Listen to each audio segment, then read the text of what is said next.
Esto es Pulso Latino con Alejandra Forero.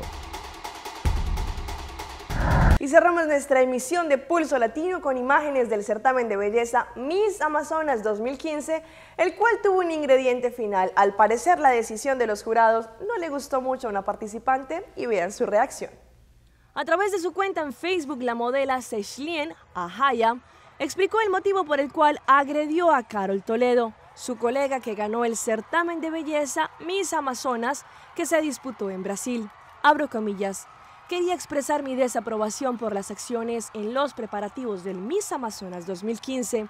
No me arrepiento de nada, indicó la joven. Un video subido a YouTube y viralizado en redes sociales muestra cómo, tras escuchar el veredicto contrario a ella, Seshlien tomó de la cabeza a Toledo y le arrebató la corona.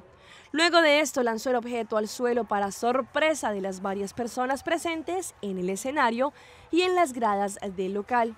Ahaya ya fue por parte de varios certámenes de belleza y, según se puede confirmar en su Facebook, ha sido rostro de diversas campañas publicitarias. Abro comillas, me disculpo si a alguien no le gustó mi actitud, pero es lo que mi corazón me dijo, añadió esta joven. La grabación fue emitida en varios programas de la televisión brasileña y ha sido, además, material para ediciones que comparan lo ocurrido con situaciones parecidas en otros eventos de belleza. Esto es Pulso Latino con Alejandra Forero.